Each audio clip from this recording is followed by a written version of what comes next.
सीमितता का सिद्धांत जगत का अप्रतिम सच है। लोक कल्याण भी इसी में निहित है। असीमित तो कोई चीज है ही नहीं। कहते हैं ब्रह्म के सीमित होने की इच्छा हुई तो सृष्टि की रचना हुई। एक वही असीमित है, बाकी सब सीमित है। याद करें कक्षा 10 की पढ़ाई, रूल्स ऑफ द रोड वाला चैप्टर और वो स्टेटमेंट। तुम्हारे छड़ी घुमाने की सीमा वहां सीमित हो जाती है जहां से मेरी नाक शुरू होती है। संसाधन सीमित हैं, सोच सीमित है, विचार सीमित है, हर चीज की सीमितता है, शक्ति सीमित है। आज हम इसी परिप्रेक्ष्य में अनुच्छेद 19 की चर्चा रीजनेबल रिस्ट्रिक्शन या युक्त निर्बंधन के माध्यम से करेंगे।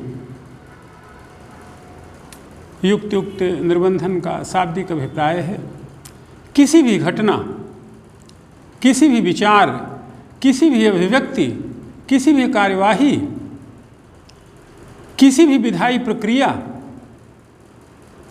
पर तार्किकता द्वारा रोक। कहते हैं राज्य कितना भी प्रभु क्यों न हो,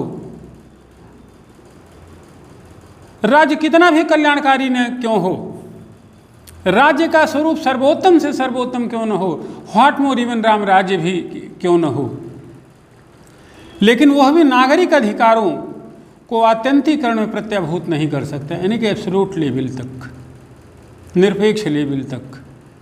आप यूँ कह सकते हैं कि हम अधिकारों की एक सीमा मान करके ही राज्य को गति दे सकते हैं, राज्य की व्यवस्था को गति दे सकते हैं। कहते हैं कर्तव्य तो कितने भी किए जा सकते हैं, लेकिन अधिकारों की सदा और सर्वदा एक सीमा रहेगी। इस नाते भारतीय संविधान निर्माताओं ने जब अनुच्छेद 19 के तहत कुछ अधिकारों की प्रत्याभूति दी कि तुम बोल सकते हो, तुम कहीं आ सकते हो, जा सकते हो, रच सकते हो, बच सकते हो, कोई वृत्ति उपजीविका अपना सकते हो, संघ संगठन बना सकते हो, तो उसी समय कुछ परिसीमाएं भी अधिरोपित की। तदनुरूप युक्त निर्बंधन शब्द अस्तित्व में आया। भारतीय संविधान निर्माता राज्य को यह अधिकार देना चाहते थे कि विशेष संदर्भों में, विशेष प्रसंगों में, विशेष परिस्थितियों में नागरिक के अधिकार यह परिसीमित किए जा सकते हैं। कब और कहाँ? थोड़ी देर बाद। अभिप्राय यह हुआ कि भारतीय संविधान निर्माता नागरिकों के अधिकारों का प्रकाशन करके ही या ढेर सारे अधिकारों का प्रकाशन करके ही नहीं रुक गए, बल्कि यह भी सुनिश्चित करना चाहते जब व्यक्तिगत अधिकारों और सामूहिक अधिकारों में द्वंद्व का प्रश्न होगा, सामूहिक अधिकार वरीय माने जाएंगे। राज्य दोनों में संतुलन स्थापित करेगा। हमारे संविधान निर्माताओं ने यह बात न्यायालयों पर भी न छोड़ा कि वे यह बताएं कि युक्त निर्बंधन कब लगाया जाए, बल्कि संविधान में ही रीजनेबल रिस्ट्रिक्शन शब्द जोड़ दिया। हाँ, बाद में न्यायपीठ ने कुछ वादों विवादों के माध्यम से इसका स्वरूप विस्तार किया है।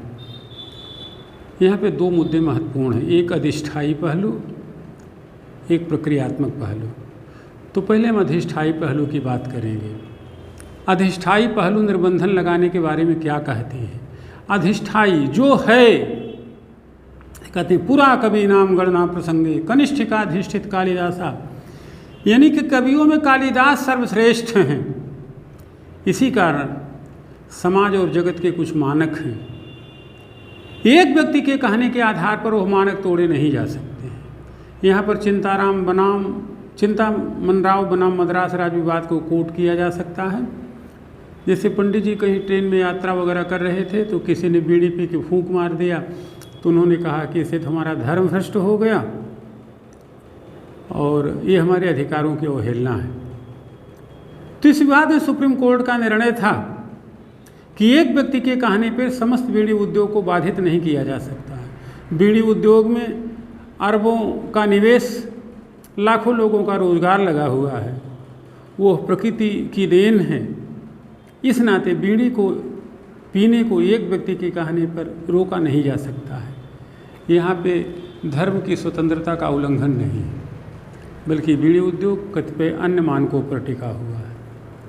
यानी किस तरीके से आपकी अभिव्यक्ति, धर्म, विश्वास की भी एक सीमा है कि आपके कहने से सब कुछ नहीं हो सकता।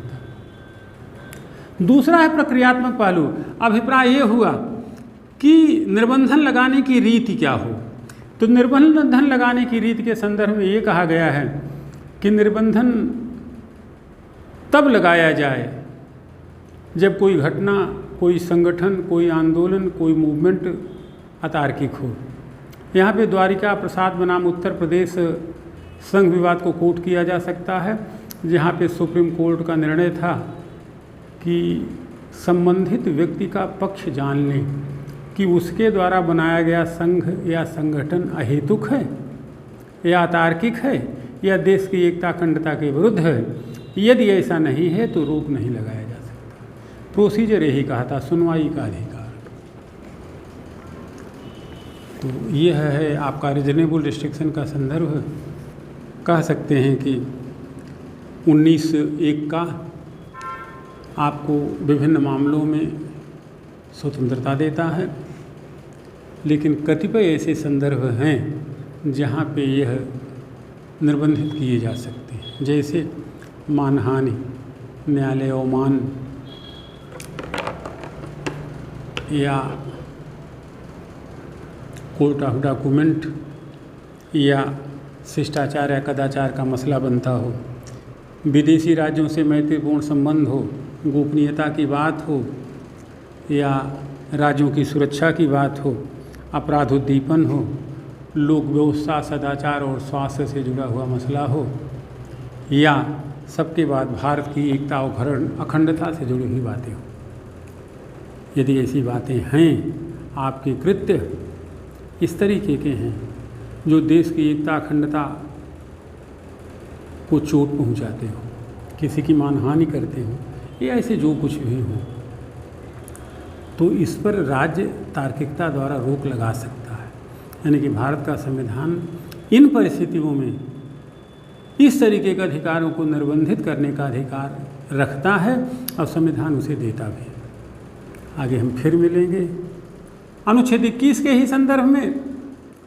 तब हम आपको बताएंगे कि प्रेस की स्वतंत्रता के मसले को अभिव्यक्ति की स्वतंत्रता के संदर्भ में हम किस प्रकार देखें, अंबेडकर जी के संदर्भ में क्या विचार थे।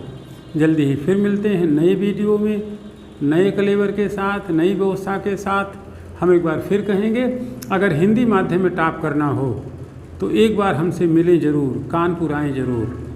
अनंत शुभकामनाएं।